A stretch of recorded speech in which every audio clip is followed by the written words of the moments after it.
three, four.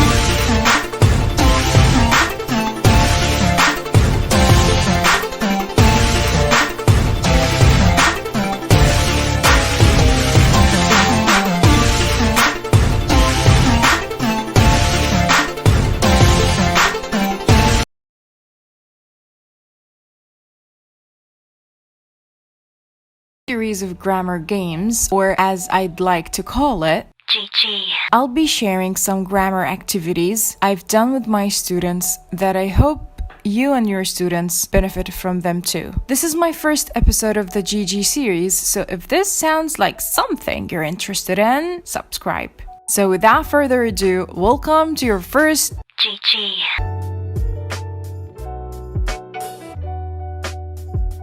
Let's begin with an easy yet super fun game. This game is perfect to revise the present progressive, the past progressive, propositions, or any grammar rule you find applicable. So after you've explained the grammar lesson, you gotta make sure they use it well, right? So instead of the not very exciting Q&A way, try this. Put your lovely students in groups and ask each group to have a piece of paper. Tell them, hey beautiful students, I'm gonna show you a picture for 20 seconds. You and your team members have to remember what the people in this picture are doing.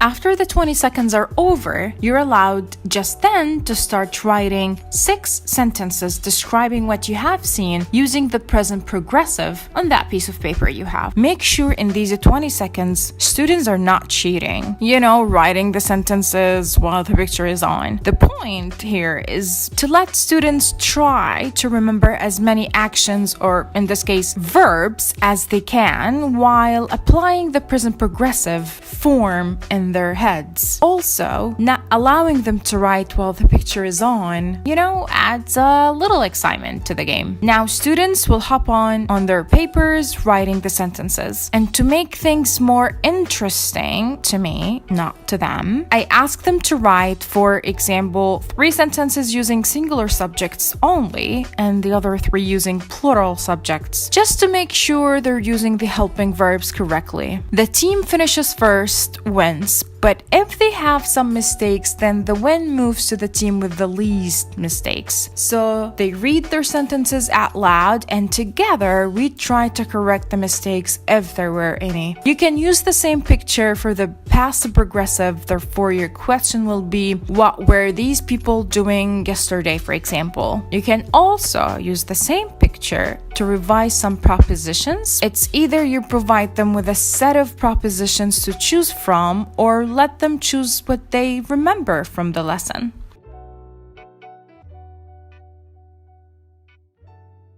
Moving on to our second GG.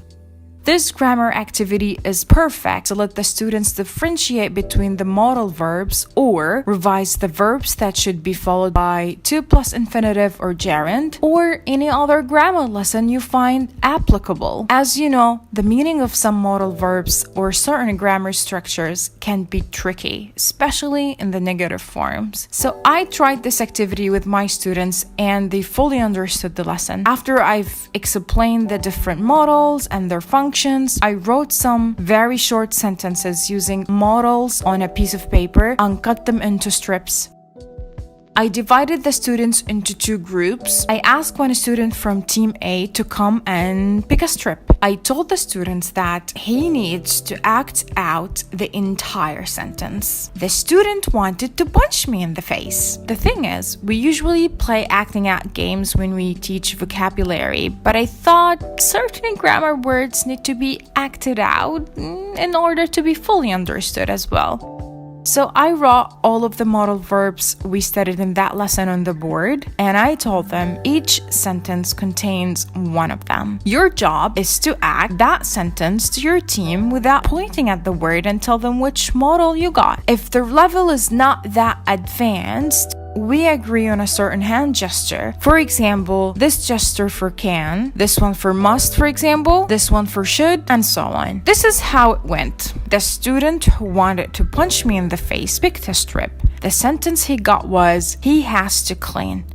I told them you have 30 seconds to act and guess the sentence. So the students started acting. Pronoun he wasn't difficult to act. He pointed at one of his male classmates. Then he did this with his hands to act has to. But his team was like, have to. He tried to act that, no, the subject is he, so. And eventually, one student shouted, has to. And the word clean was pretty easy to be acted out, and bingo. As you have seen, we're not only revising grammar, but also practicing spoken grammar, structure, subject-verb agreement, and for sure, some vocabulary. If you want a copy of this document, feel free to download it. Link is in the description below.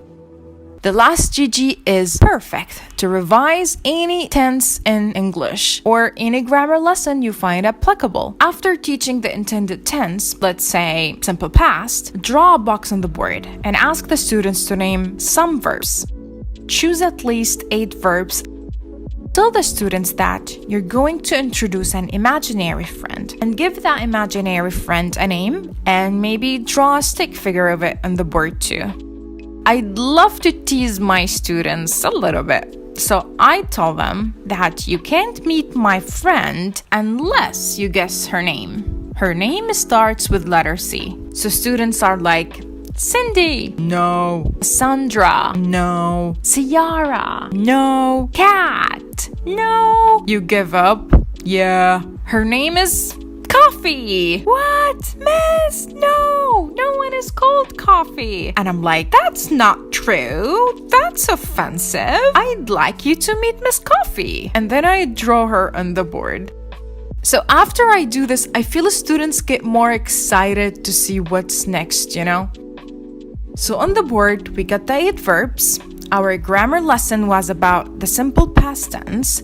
And we have Miss Coffee. I divide the students into groups and I ask them to create a short story about Miss Coffee using all of the verbs on the board. And it should be in the past tense or the tense you're currently teaching. I like the activities where students can get creative, like this one. But if you're doing this with beginners, then instead of a story, they might write simple sentences about Miss Coffee using the verbs on the board. I mean, as I mentioned in the beginning of my video, you can adjust the level of the game to the level of your students.